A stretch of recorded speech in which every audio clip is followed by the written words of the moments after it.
For today, I'm very excited to have on our next guest. We actually met through the internet, I believe, because he booked me for one of his stand-up shows. And when he heard about my podcast, he let me know he had some pretty interesting stories for it. And I can't wait to hear what he has to say. So you'll definitely want to follow him out, see his upcoming productions. He recently moved from the Seattle area back to Mumbai, and he started his comedy production company. It's called Masala Mama Productions. So you can find that on Facebook at Masala Mama Productions, and then on Instagram at Masala Mama 17. So please give a warm welcome to Sushil Ganesh. Hello. Thank you. Thank you for having me. Of course. This is my first podcast, and I'm nervous, but I'm excited as well. Well, thank you. I always get a little bit nervous for these, to be honest, because I just get so excited about it. And I want us to have like a great conversation, be able to help people. So yeah, I get happy, a little bit nervous for these too. Yeah. It's good energy, right? It is. Speaking of which, right before we recorded, you let me know what your name means. So. For sure. So my name is Sushil. In Sanskrit, Su means good, and Shil means a person's character. So Sushil is good character. That's awesome. Yeah, I mean, my other option was being called Mani Gandan. my paternal grandmother wanted to end my social life, and she thought Mani Gandan would be an apt name. But fortunately, my mom swooped in and called me Sushil. Well, what does your other name mean? Too many characters. That's what it means? No. So Manigandan is actually God, one of the several million gods that we have. So he is the son of Shiva and Vishnu when he took the form of a woman. Our gods are very gender fluid, and they can kind of take the form of a woman or a man depending on the situation. So yeah. I'm sorry that I did not know that was the name. Right. I did, I learned what my name meant, Samantha, but I don't remember how old I was, but it means listener. So I'm here I'm like Frasier. I'm listening, and I'm in Seattle. So we've got that. Okay. So I'm just going to dive right into the main question of how has performance helped, enhanced, changed your life? That's a heavy question, but I would say that I've always enjoyed entertaining people. Like right from the time I was a kid, I was always making dad jokes and doing impressions. And I don't know, it's weird that some people feel in the zone when they're cooking, some people feel in the zone while they're writing code. But for me, it was always like making jokes, doing impressions, and all of that. Even when I was 2 years old, if there was like a wedding procession, I would just go and join them and start dancing. And it's just been in my blood. And most recently, I quit my job at Microsoft because I found it to be very difficult for me to do my duties. I was not doing justice to the job. And I realized that whenever I was doing stand-up comedy in the Seattle area, that's when I felt more alive. And making friends, connecting with comedians like you, and so many other wonderful people that I have met in the last 3 years doing stand-up comedy in the Seattle area.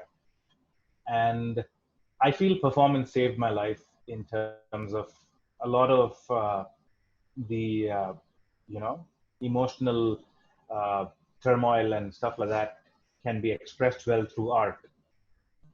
And I think pain shared is pain mitigated, or whatever the saying is.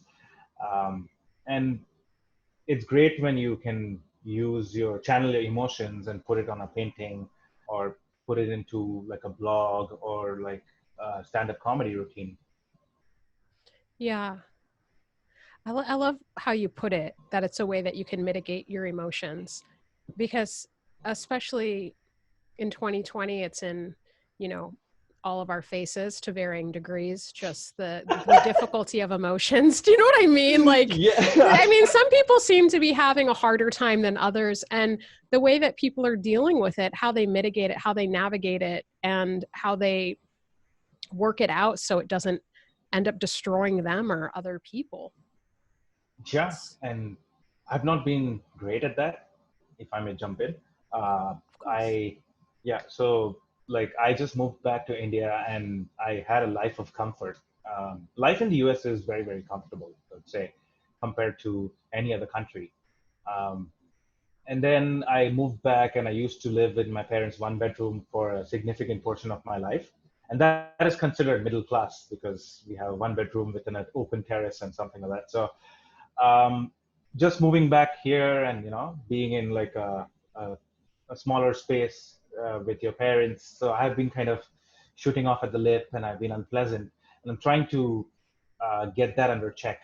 So I'm looking for a place of my own, looking to restart my life and stuff like that before I can be an ascended being of sorts. Yes. Well, you know, whenever I feel like humans, we're going through these sort of major life changes, it can be hard to be in close quarters, even with the ones that we love. Sometimes, if you're needing a bit more, Mhm. maybe space or alone time to process, and everybody has their own way of processing. Yeah. Yeah. Yeah. I feel like you had something you wanted to say. No, no, go for it. Was it just delicious water? For those of you who are listening, if you see on YouTube, he did have just a nice, delicious bit of water. So why don't you take a moment to hydrate? That's always a good reminder. I keep sipping, as time goes by. I sure hope it's water. It is water. No. Oh, this is Jack No. Daniels right now. It's hitting the spot. No. Yeah, because when you told me like you moved, like you left Microsoft and you left your sort of secure job because it felt soul crushing, right? Mm. Is, and then you went back, and you're on the road of your dream now with your production company and everything. And Yeah. making a big life change like that, I feel like in the moment, does it just seem like necessary, like you just do it because you have to do it, or how did you get to that moment, if you don't mind my asking? For sure. And so I worked for Microsoft for 4 years, and initially it was kind of like a financial decision. If you go back in time, I have never had this yearning desire to work for Microsoft or a big tech company. It was always something like, look, your cousin is working there, or like, and look at how well he's doing. So in India, I think art is never like a career choice to begin with, unless your parents are a bunch of hippies or something. But but what happens is we are always told that there are a few career choices: either be a lawyer, a doctor, or an engineer. That's how you can make money in this world. So I kind of got into that trap, and I came to the US with a very focused kind of plan. I'll make this much money, and I'll be happy, and I'll make six figures. I'll make this much money, and it will just fall into place. Happiness will come because it has always been like run, run, run, get good grades, get a good job, get a good internship, run, run, run. It's always been like money, money, money kind of a mindset. And once I had that, I realized that this isn't what I want to do. I talk about this by saying that I joined Microsoft February 1st, 2016. March 15th, I paid off my student debts. And March 16th, I was miserable. Oh. I was like, what am I going to do with my life? And then I worked there, gave it a good shot. Like there was a phase where I was very productive. I was working 60 hours a week to get the next product out. And I wasn't always a crappy engineer. It was kind of maybe my own perception, but over time it got worse. So I had a really good boss named Jason, and there was some like nepotism and politics which happened in our org, due to which he was demoted and he left for Amazon. And then I got a manager that really made me hate my job, and uh, it got me really into a depressed mindset. And this was about the time when I did Peter Gray's beginning stand-up class, and I discovered, wow, I really want to do comedy, and I really enjoy that moment when you go on stage and grab that mic. Yeah. It, there is no better feeling in this universe for me. Yeah. And then I had to keep going to the job at Microsoft, so I started like half-assing it like pretty bad. I Mm-hmm. was like I would go in at 9 o'clock, and then the 5:20 traffic, right? I was living in Seattle, and Oh.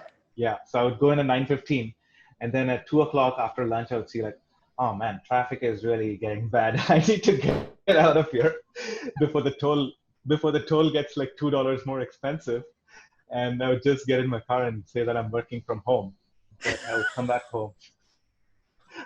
home, write comedy for the open mics in the evening, and then go and hit a couple of open mics in the evenings. Oh, And wow. yeah, this became my life, and it was unsustainable. Um, I was smoking a lot of weed at the time, waking and baking, and like very not a sustainable model. So I just felt like I was half-assing two worlds. Uh-huh. And then a lot of changes happened. Was like towards the end, um, when I was at Microsoft, I was engaged, and I will get into that as well. But towards the end, I was crying every day, and I would wake up and be miserable. I would get up at 7:30, cry until 8 a.m., and then do my breakfast. It would take me 2.5 hours to get to work, which was only 5 minutes away, because I dreaded going in there. It's just that every cell in my body would feel disgusted to just walk in that room and sit there. So I knew that I had to leave to save myself. Yeah. It's not like I have a vision for comedy or something that I'm going to make it, or I don't have any such pipe dreams. I just know that I couldn't do that when I need some downtime to figure out my life. Yeah. Well, I'm not going to say you have a pipe dream. You're already getting things going, and I'm excited to see the work and things that you're going to be doing. Making those major changes, it's scary. It's not something that um, society tells us that we should do. It, like jumping into the unknown of that. But like knowing when you're in this amount of pain and your body is physically giving you signs like that is not the life for you. That it was that you were feeling that so strongly. Yeah, you did have to just save yourself. And I feel like if we talk 6 months from now, it'll be interesting to see like all of the different things that have happened along the way. I mean, right now I'm just thinking of selling more tickets to the show on Saturday. Yeah, yeah, But yeah, yeah. Right. so I felt like art is amazing. It connects people, it connects people who have never met. We have never met, and we are able to talk like this freely because we have worked together as artists. And that is beautiful. And what happens is I was in Microsoft for 4 years, but I never had something more than a superficial connection with most of my colleagues. I would have made like 3 or 4 friends in 4 years, but with comedians is different. I can just talk with them. I would have never met them, but there's a joke here, there's a joke there, and Right. it's amazing. Yeah. And I like one of these conversations I was having the other day, we are talking about how we have these behaviors of these habits, these things that we do because, well, largely we've been socialized, but also the desire that we have to be like accepted, and the sort of acceptance that we might feel like how we have to behave in a more of a corporate setting versus Hmm. comedians. Like I wouldn't dare say some of the things like if I was working a day job, like the things there that I would when I'm around like comics.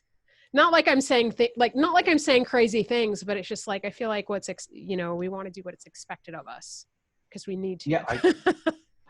I get that. As a guy who has said that's what she said in an interview, I get like how we can be inappropriate in like weird settings, and Okay, I need I to feel hear like about this I think we all need to hear about this interview. okay, it was my interview for Microsoft, Uh-huh. and it was the section of the interview where they say, "Do you have any questions?" Now, if you say no, then you're gonna seem really stupid and that you don't care about the job. So I just made up like a question that I felt like was very, very curious about. But the question was, what made you stay at Microsoft for 22 years? And like, I had the option of working in different companies, and what I liked about Microsoft was that I could move around, and it was a flexible company to work in. And this is me doing the voice. And he was like, I always had the option of picking a new team, never got bored. So I asked him, so it was a big company, which is why you had the flexibility to be in any team. And he said, look how big it is.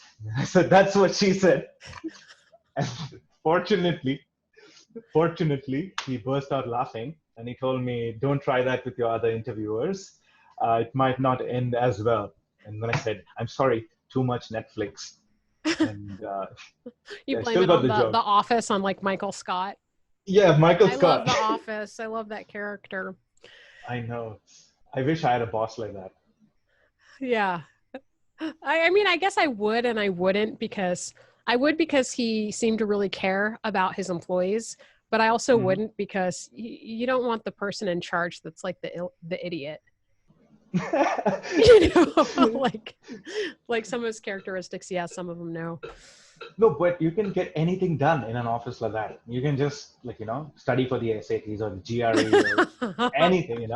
Yeah, Like, I guess if you don't really care how much work you're gonna do, mhm. but you Yeah. know, yeah, yeah. Coming to your thing about belonging, that has always been a big challenge of my life, like acceptance. Acceptance of self acceptance has been difficult, which is why I'm trying so many things like comedy and music, and I'm just like always dabbling with at least 5 or 6 different projects. So acceptance has been difficult for me because uh, in India I felt like uh, while I was growing up I was a little more dark skinned than the other kids, so I would get teased for that, and it was very mean. So I would feel like I don't belong here. Then I came to the US and I was an immigrant. I was told that from day one. Each time we leave the country, we have to interview and say, justify why we're coming back. So I felt like I didn't belong there because no matter what, I'm always going to be a second class citizen in the United States. And at Microsoft, I was a mediocre engineer, so I felt like I didn't belong there. So it's always like I've always been struggling to find my tribe. Yeah.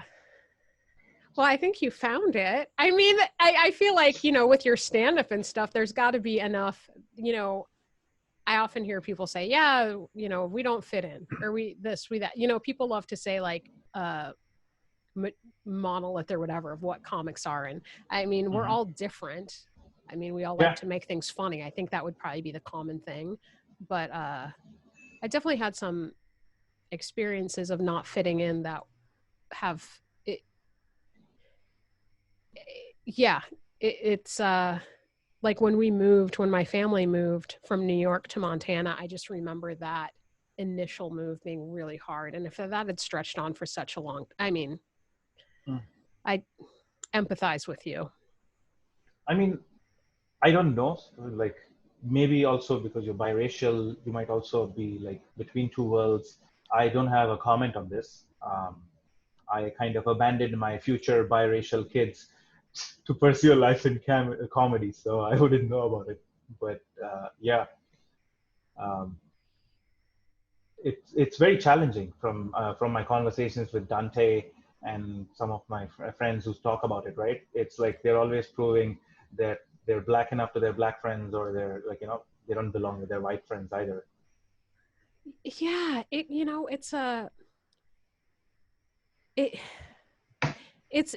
it's definitely an interesting thing to navigate when I think I cared about it more when I was younger.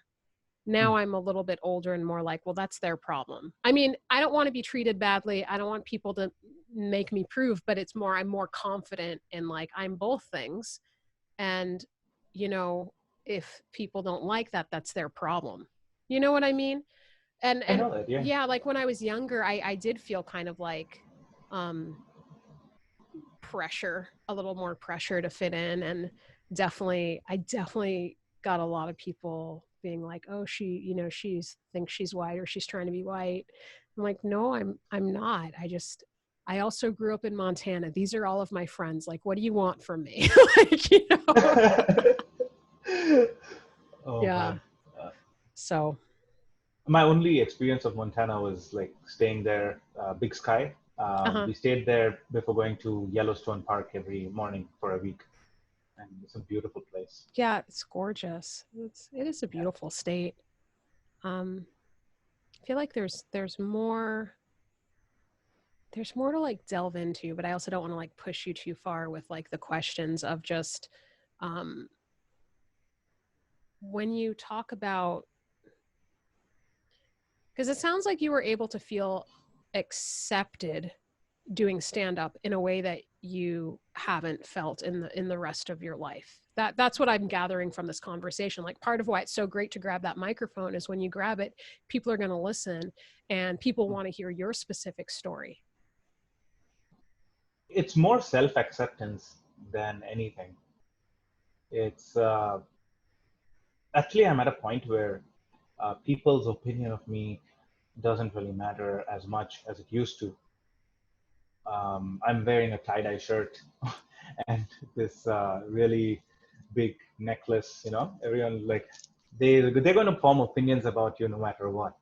So might as well give them something interesting to talk about. For me, the biggest issue has been self-acceptance. Like because we are a country which has fairness creams. Like there are creams called Fair and Lovely and Fair and Handsome. And if you look at our heroes, they're all like these chiseled, like Greek goddess kind of people. There's no dad bod regular kind of lead actor. You won't see that very often. I might be generalizing, but when you see a lead actor, you would expect them to be in a certain way. So I had a point with this. I'm getting to it. But then there's like body dysmorphia, feeling unattractive, and stuff like that throughout uh, my childhood, my teens, and my early 20s. And even it showed up in me not having a relationship till I was 25 or something like that. So I felt like rejected by my own people. And it was weird that moving to the US actually taught me how to accept myself, like being an interracial relationship, being relatively exotic, and all of that. I felt like people don't judge you. It's weird. I'm not going to generalize for the US because people do judge you on the basis of the color of your skin. But in a place like Seattle, in a place like Portland, I've only lived in like college towns and like liberal cities. So the level of acceptance has been much better than living in India. Mm-hmm. And I mean, in that framework, I felt like maybe I'm not but ugly. Maybe I'm not like unattractive. Maybe I don't need to be in a certain way for being accepted. At the same time, I couldn't accept myself. Like, oh yeah, you're just a software engineer. Oh yeah, you're just working for Microsoft, which could be something which is really great for someone who lives in India, or like it could be the dream job or perceived as the pinnacle of brown success. But for me, it was uh, it was just mediocre. I needed to do something different, or like, and then I discovered comedy, and then I was like, oh yes, this is where I enjoy being, like going on the stage, meeting comedians, and making those jokes. Yeah, Yeah, cool. and you can feel free to dive into whatever you want, like questions about like depression, relationships. I think speaking about it makes it easier to digest and easier to grieve. Oh, yeah, I think, oh, there may be some tears on this podcast. It happens sometimes. Um, good because I I know. cry a lot as well. See, it's good. You got to let it out. It's cleansing. It's good for you. Yep. I had a major life change after a relationship ended, and things changed. But yeah, I think, the more we talk about it, the more I'm like, oh yeah, this is why I'm like, yes, we need to talk for sure. And I think you're in the middle of this like transformational moment, and your self-acceptance coming from this sort of potential feeling of like a rock bottom, not like in the same of rock bottom that everybody has had, but like if all of your life, not to put words in your mouth, but like if all of your life was kind of like you follow this plan, you get this thing, you do the plan, you did everything that was according to plan, and then it didn't make you happy to the point that it made you so miserable that then you had to go save yourself. And now it's kind of like, what's the roadmap? But because you got rid of the old roadmap, you have a chance to actually make your own now. Is that? Yes. So I feel based on how things have gone this year, God uses our plans as toilet paper. Well, apparently there's never a shortage in heaven then. Yeah.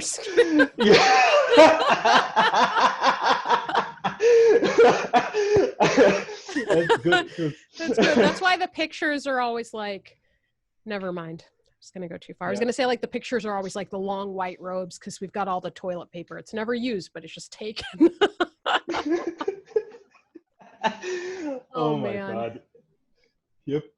And so the funny thing is, right, I had a plan of, I had a plan that I would get married, I would become a US citizen, I would like whatever, basically everyone is something that everyone dreams about, the American dream. My fiance was American, she was half white, half Chilean. She looks pretty much Caucasian, but I'll just mention the specifics. But like, she was a really nice person, and I noticed that the part of me that loves her was also the part of me that hates me. Ooh. It was like she didn't have any addictions. She didn't smoke. She didn't drink. Didn't smoke pot, and I felt like I found in her what was lacking in me. And it was my self-rejection that kind of made me attracted towards her. And she is an amazing woman. Like, she's an artist in the Seattle area, and I felt like yeah, like there were things that were like a mismatch for us towards the end. I was just very depressed, and I didn't know if I wanted to make a lifelong commitment based on, you know, a maybe. I didn't know how long I'll have to be at Microsoft, because we could get married like 6 months from now, or a year from now, or 2 years. I just felt like I couldn't prolong the pain anymore. And so that's when I realized that maybe I shouldn't get married, because I really felt like I was in, it was so excruciating towards the end. I even suggested that could we get married on paper so that I can adjust my status, adjust my status to being a US permanent resident, so I can figure out my career and like not go in. I may sound like, I know it sounds like a place in India, a lot of people, I don't know, they don't have enough time to get depressed. It's coming from a place of privilege that I had a really cushy job, pays well, I was engaged to uh, an amazing woman, but everything might be in place in someone else's perception. But if it is not in place according to you, then it's going to be crappy no matter what. And you're Yeah. only going to see, the pain and the suffering. And I couldn't take it, and I kind of told her that I do love you, but I don't know if I can go on like this. And I was not sure if I wanted to have kids, and that was a no starter for her. And there were many things.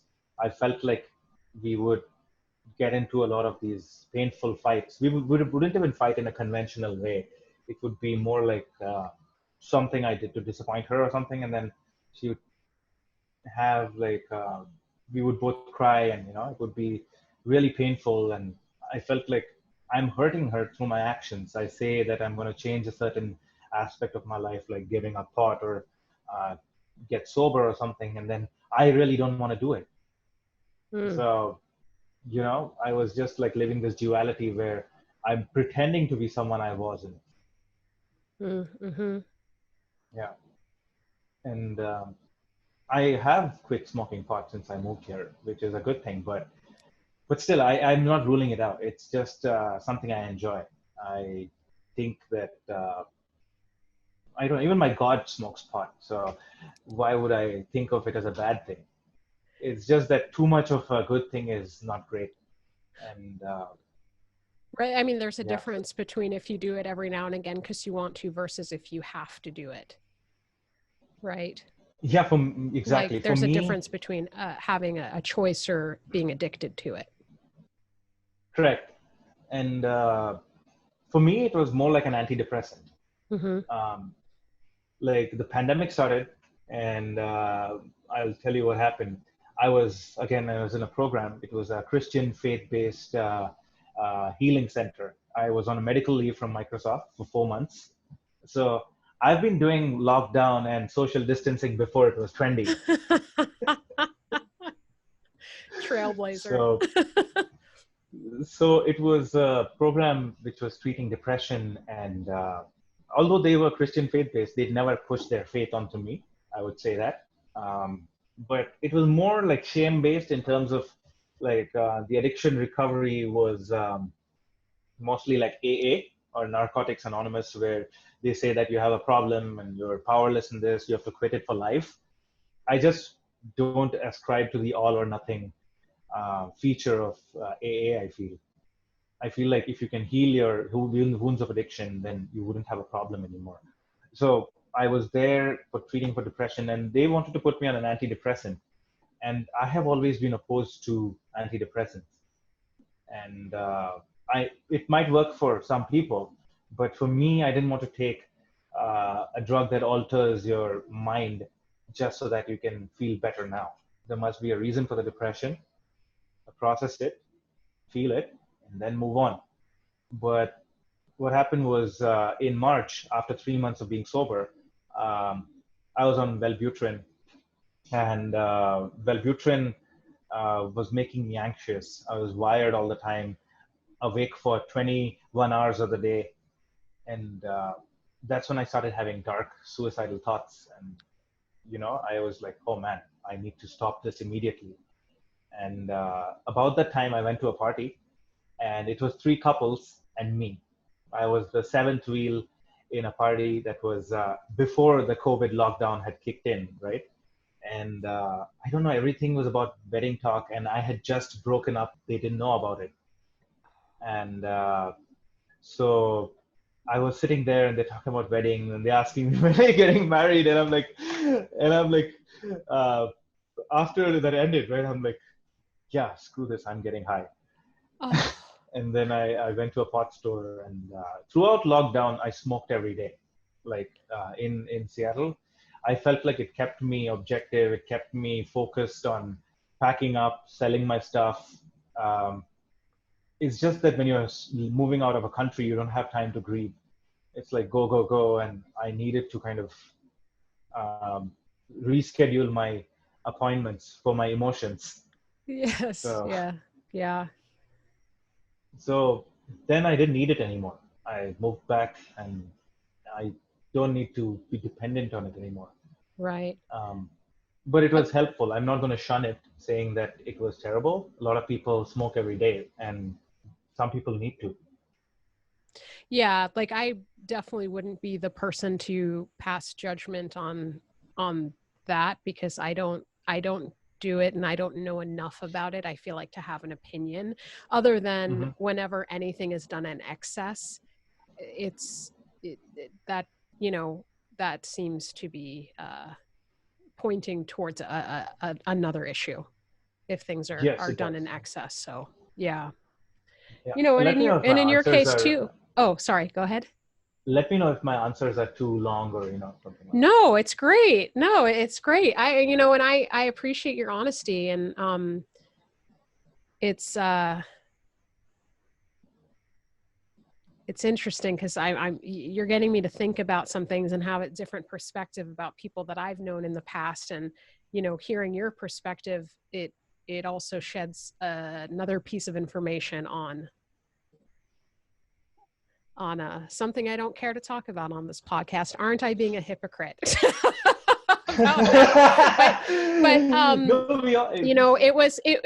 Basically it was like a very painful breakup with somebody who I obviously cared deeply for, and I couldn't understand how they could say some of the things that they were saying. But I think it was a scenario a little bit similar to yours, in the being around me somehow made them, I get emotional thinking about it, but I think being around me somehow made them hate themselves, which I couldn't understand, because I'm your biggest fan, but you can't convince somebody to love themselves. Like that's an inside job that they have to do themselves. And I just couldn't understand how like shining love on somebody could make them feel somehow more unworthy. Yeah. I just, that's why when you're talking to me, I'm like, whoo, I'm going to be down for the count. No, I'm okay. Time has passed and everything. I'm okay. It's just, for listeners, if you've already been listening to the podcast for a while, you may have already guessed this about me. I love people deeply, and you don't even have to be in my family for me to care for you, to wish you well, and to feel sad that you are in pain, and so just hearing stories of people so deserving of love that don't feel like they deserve it, it's heartbreaking.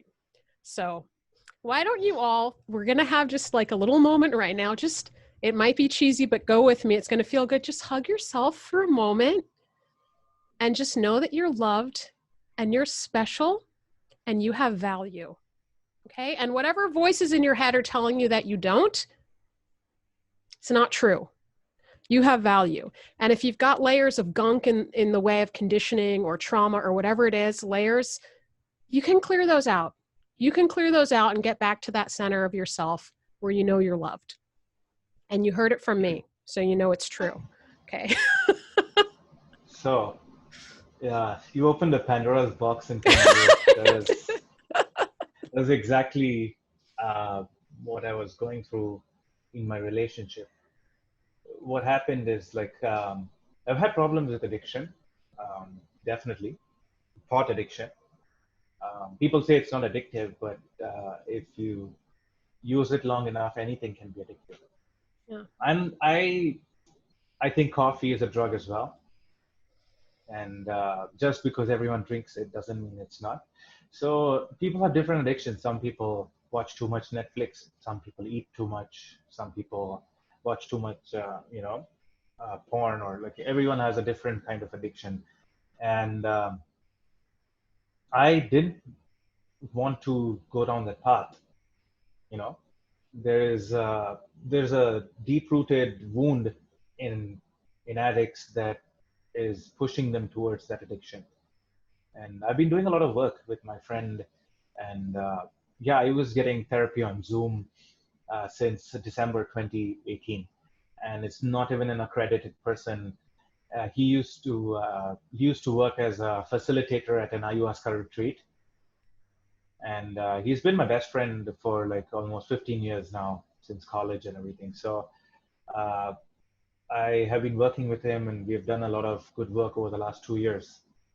So in my relationship, I'll tell you what happened was like, it was long distance initially. I was in a relationship with someone else, or it wasn't even a relationship. It was more like a summer fling. And she came to a comedy show. She told me she likes me a lot. And I told her that I just started being exclusive with this other person. I can't just abandon them because someone better came along. And sorry, I'm getting a lot of burps. You can edit out the burps. No, keep in the burps. You need them. Yeah, I'm not doing burpees. I'm just doing burps. So, sorry, that was a terrible joke. But this was after my first stand-up, really good stand-up gig where 200 people came. Peter Gray's class always pulls in a lot of audience members, and it's amazing. So she had come from Portland to watch the show, and I was thinking that this was after a year and a half of us being friends. I thought that long distance wasn't a thing. There was a miscommunication between us on the night we met, and I thought she wasn't interested, but she was interested and I was interested, so we stayed friends. And she came to a comedy show, and I thought she came for the love of comedy from Portland. and yeah, I was like, the person I was dating at the time was also there, and throughout the night I spent talking to her instead of the girl I was with. Uh-oh. Maybe I was, yeah. So I kind of liked her more as well. And the next day she said that I really like you and I want to see if this goes somewhere. And I said that I'm kind of like, oh, damn, I'm in in a relationship of sorts with someone else, and I can't just leave them on principle. And she said that, okay. And then what happened was the person I was with ghosted me the next day. So I was in a position where I'm like, oh man. And then I went to her and said, this happened. And she's like, so what? Now I'm supposed to just, fall for you again? That's not happening. But then I went to Portland with my friends. We had dinner at this really nice restaurant called Aviv. It's an Israeli restaurant. And we spoke, and I told her how things were. And she said that, yeah, it was the right thing to do. I respect you more, but I don't think I can go out with you after what happened. And then I said that, like, I asked her, is there like any chance that, you could someday get past this? And she said, maybe. And we started going out. She was in Portland, and, I was still going through the depression with the job. I just hated working for Microsoft. But what happened was I enjoyed going to Portland. Like, as I said, every weekend it was like me getting away from my shitty life, and then it was like wine tasting, new restaurants, museums, art galleries, and I just felt like really connected, with my emotions. When you see a beautiful piece of art, you just, I don't know, it just evokes some very strong feeling in you. Not everyone, at least in me, it does. Yeah. And then I started seeing that, wow, she is living the dream. She is a full-time artist, and she does live painting. She sells commissions, and she is so level-headed, in terms of, she does a lot of healthy practices like cervical wellness and healing and meditation, and all the great spiritual aspects of my life started after I started seeing her. Oh, wow. And and then when I took a vow to be sober in 2019, I did that without fixing what was wrong with me. Nothing wrong. What is affecting me, or what is, I shouldn't say wrong. What is the source wound of this addiction? So I felt like I kept slipping up, although I not smoked cigarettes for like 8 months in 2019. I might have smoked pot only for a couple of months towards the end of the year. And I was raw vegan for 6 weeks in 2019, and I was like living a really healthy life. I forgot to mention that I have lupus or had lupus, and a lot of my health choices came from wanting to fight the lupus. I do believe that sometimes your self-hate embodies itself in a way. Like, lupus is a disease that where your immune system is attacking your healthy organs. So I am killing myself effectively through the lupus. So I felt like I wanted to identify, why do I hate myself? And you can't do that in a month. You can't do that in a month or a year. And you can't be like, oh yes, I've stopped smoking pot, I've stopped smoking cigarettes, and I'm fine now. I'm well and healthy, and it doesn't work like that. So what happened was I repressed the addiction, or the alternate side of my personality. I pushed it underwater, and it's like a balloon, right? If you don't Yeah. find the answers, it just comes back stronger. So um, during a relationship, I had the option of getting high in Portland, and I started noticing this pattern where I'm treating as a replacement for the pot. You know, she is responsible for my happiness. She is responsible for loving me, and that's probably what you went through as well, in terms of if a person is not able to love themselves, no amount of love can from the outside can fix them. Right. So And it's not like, not to cut you off, but it's not like something people come out and say when you're first meeting them, usually in a romantic yeah. situation. In a romantic situation, you don't walk up to the person that you're interested in and say, like, I have issues loving myself. Can you love me? Like, you know, so, Oh man, yeah. I think a lot of those things are, like you're saying, under the surface, repressed, not really necessarily realized until later. Yeah. Yeah. And it's that's why I think I don't care what people think about me. I have enough self-hate in me to get the job done. It's like I've always believed, why depend on someone else when you can do the job yourself? Oh my goodness. Oh my goodness. Okay, this is like a different version of Hamilton, of getting the job done. I, But you're I gonna mean, start yeah. rapping and So singing.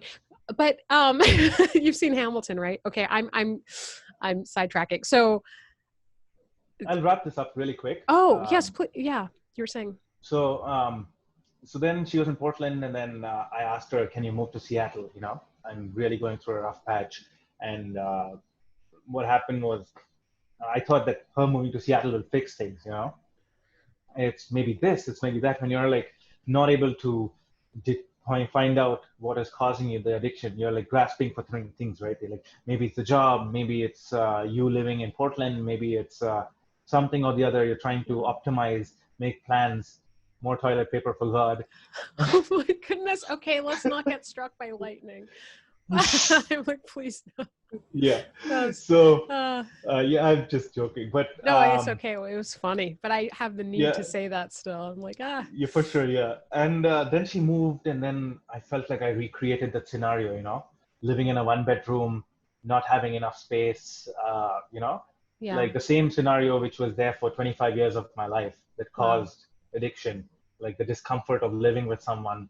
And it was a phase where I couldn't do comedy at all. I did 4 shows in the entire year, Oh, wow. and I had gone to a shell. I would not be, I wouldn't find myself funny, and you know, crying every day. And I started getting high in secret, you know, and I would have a vape pen. I would go to the bathroom and get high, and I'd always be like sozzled and glassy-eyed.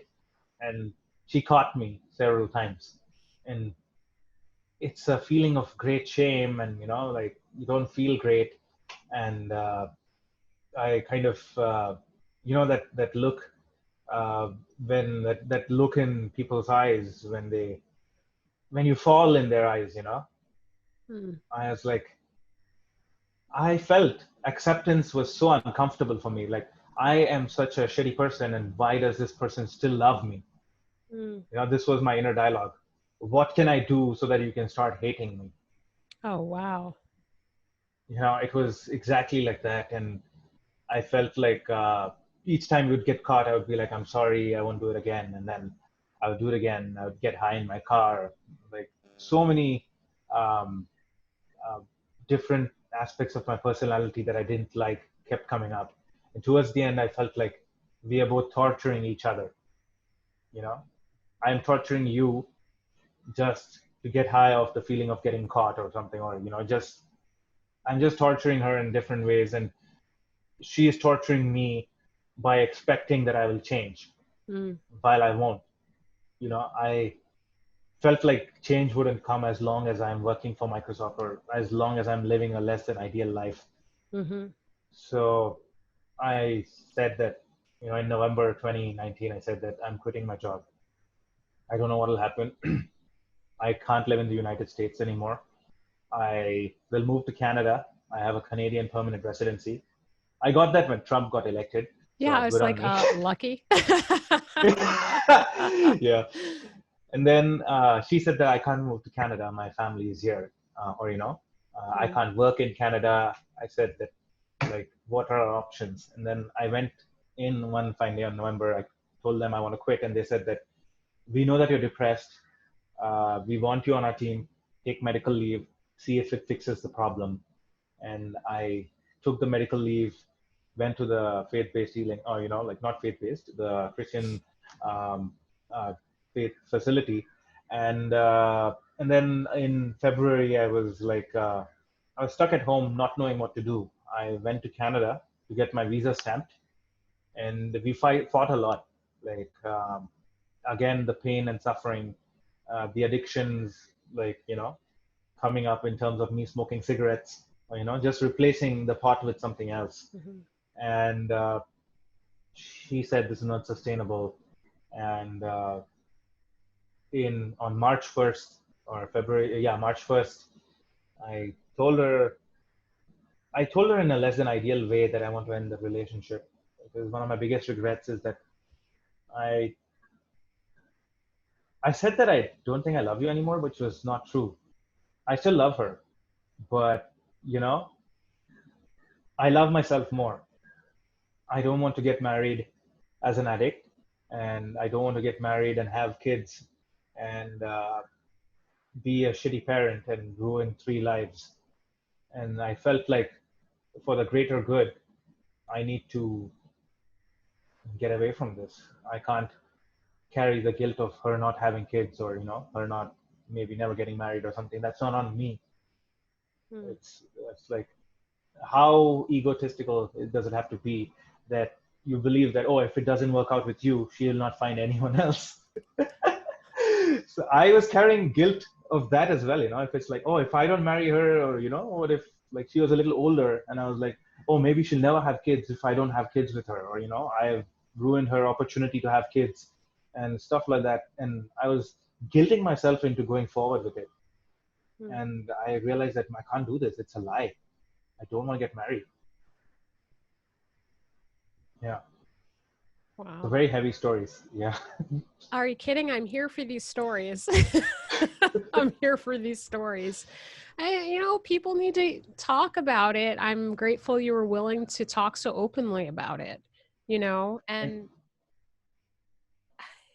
we never know when we're going to realize what we realize. And ideally it'll be sooner than later, but once you realize it, I guess it's what do you do with that information, and you've taken steps to heal yourself, Yeah.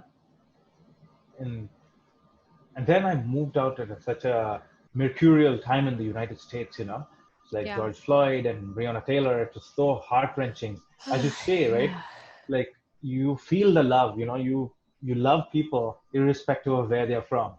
Yeah. Sometimes, like some people do, like you do, and you're being an empath. You feel the pain, and embodying that pain, you're embodying my pain through this call, which is something to be proud of. People say that, people think that people who cry are weak, but you are strong enough to take someone else's pain within yourself. Yeah. And No, yeah, please go. Yeah. and I felt like I been watching this, like so many of our brothers and sisters get murdered and stuff like that. I just couldn't take it. I was like, I open the news every day and this is happening and nonstop, and like, when does this end? I could. I came from a different country. I came from a different country. I'm an outsider, and still I don't get treated as shittily as like some of the people who are born here, who have the right to be here. I was like, maybe I don't want to live here anymore. The American dream was dead for me, and I had to move on. And maybe I'll be back someday, but on my terms. I'll come back as a comedian. I'll come back as uh, an artist or whatever, but I am not coming back on a visa that forces me to be stuck in a job. Right. Yeah. Yeah, Why do you want to be, if you have a choice of being two places, one where you're miserable, one where you're not miserable? exactly. Yeah. Yeah, And and you know how it looks on paper, it doesn't really matter, because it's not like we got beating hearts. We don't have like pieces of paper pumping inside of us, right? it's true. Like Like, and I joke about how I watched so much Seinfeld growing up that I've become George Costanza. It's like I'm 31, I'm unemployed, and I live with my parents. but you take off all of your clothes when you go to the bathroom and eat donuts off the top of the trash can. Oh man. Uh, there's so many things, man. Yeah, so many. It is It's true. I mean, I was engaged. And obviously, thankfully, my fiance didn't die from licking poison envelopes. oh boy. But I was engaged and miserable. Like I felt like you're killing independent George, but she never did Oh that. It was no. Oh, that's right. I forgot about that part of Seinfeld. Okay. Yep. Yeah. Seinfeld spoilers, you guys, if you haven't seen it, it's been out for a while. But It's yeah. been out for 30 Yeah, years now. it's been So out for a while. And you all get soup. Okay, soup for everyone. yeah. Yeah. It's been But really oh, no, sorry. Yeah, it's been great. Yeah, I was saying that I shouldn't embody the self-deprecation. If I keep calling myself George, then I'm going to be George forever because that's what I'm saying to myself, and I need to stop that. that's awesome. Yeah. I mean, I think the part of me that's like the comedian part is like, well, yeah, it's great for a set, but I try to be careful about what I say in my jokes. I mean, I try in terms of um because I'm still saying it, I'm hearing it, Hmm. and is it something that's nice about myself, even if it's like, well, the point of the joke is funny, you know what I mean? Like I try, so I'm with you on that. Like, be careful what we say, because we're manifesting that. At the same time, it was a funny joke, but like with what you're working on right now, probably not the most helpful thing for you to say to yourself. Obviously not. Yeah. But look at Felicia, right? I Unless love her if, confidence. ooh, okay, what if instead of being George Costanza, you were like Jason Alexander, though? Because I just remember the actor that played him. Because I remember one of the best stories I heard about him was, I think it was a time where some of his fans were like thanking him for his work, because like him helping their family to laugh, like how it helped lift them up at really difficult points in their life. Yeah, You know, I get that. It is amazing. That guy took a character. He was every man and every woman. Things that happen to George can happen to anyone. I guess I didn't see George that way, but And but but that, yeah. and Dave Chappelle says that everything is funny until it happens to you. And I believe comedy actually is amazing to kind of feel pain. And laughter is very, very therapeutic. And you're right, George and Jason Alexander, the way the character was portrayed, right? It was like, oh man, I'm not alone in this universe. There are people who go through stuff like this, Yeah. and I'm not special. It's not like God is striking me with lightning just for all the Right. toilet paper jokes. Yeah. And so I'm very grateful for this change in my life and for this podcast. And I am very emotional after this session. Maybe you should consider doing therapy, or like like at some point. like going to therapy. No, no, uh, Thank you. being a I therapist, couldn't help being a teasing you for just a moment. It is yeah, something that I would like to add, and it's I'm kind of approaching it from more of like using performance to help people, because that is my wheelhouse. And Hmm. like, you know, as a way in to help people talk and express their emotions and channel things that need to be channeled, because sometimes, you know, it's like that outlet and you need that healthy outlet. And maybe in time I'll be able to go back and like add a PhD onto this thing in Yeah. you know, therapy or something, but for the time being I'm kind of coming at it through the performance angle for helping people to embody what they're feeling and let it out and process it and realize. So more people, and the emotions flowing, so it's good. You know, I love it, right? We just swim in it and heal ourselves in Yeah. those waters. But Exactly. one of the reasons why I'm grateful to be able to share this podcast with people is I'm hoping, like, it's my way of also sharing the things that I've learned in hopes of healing the world, helping people love and accept themselves more. So, you know, again, I'm just really grateful that you reached out to me, let me know that you had something to talk about and that you were so open and willing to be vulnerable, because I really think this is going to help touch some people and help people. So I'm grateful for that. Thank you so much. I think I forgot that this is going to be somewhere, and then I was just like, as if I was talking to Actually, Samantha. you No, no, know, I mean, it's good. It's are good. you okay with that? Because you want to 100%. think about it, we could edit some stuff out. No, no, it's all good. I'm I'm glad you said that, because Well, I thought the same thing when I was telling a little bit of my personal story. I was like, uh-oh. But you know, it seems only fair. And we've all got stuff. We're alive. We've all got stuff to laugh, cry, scream, shout, you know, sigh, and go to sleep yeah, over. You know, so yeah. I'm not ashamed. That's the thing. It's like, it's just I have spent all 30 years, 31 years of my life being ashamed of who I am. And for the first time, these last 6 months is when I have accepted uh, the things, the different facets of my personality. Yeah. Although I fight with them every day, it's still like acceptance is a long road. And I feel that if it helps someone, as you said, then Godspeed, go for it. And you're doing amazing work. And I'm going to definitely watch the other podcasts that you've had. Oh, Even Black and a Half, I'd like to check that out as well. oh, thanks. It was okay. So the episode I'm gonna tell you guys about is out already. So you'll probably have to go back to find it, but I will tell you, you know, it's funny because my co-host for that one, actually, he had a bit of CBD to relax himself, and he normally doesn't. He had a little bit of that and just like a sip of beer. And when it was time for the podcast, it was so funny. So yeah. Silas?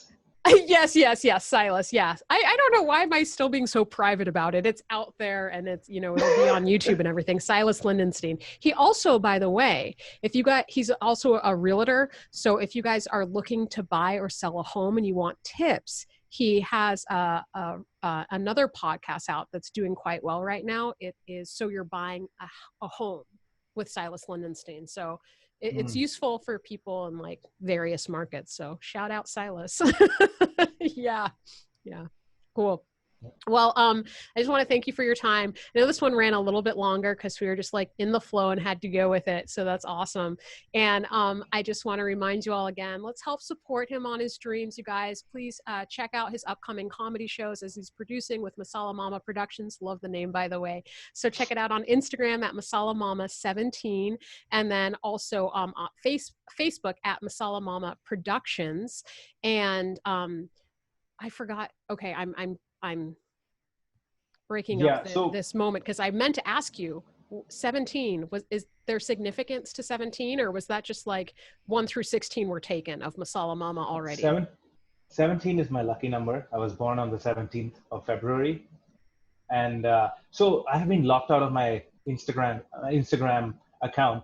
So I think the latest information would be on DadJokesGuy. Okay, dad jokes, you said? Dad Yeah, jokes. DadJokesGuy.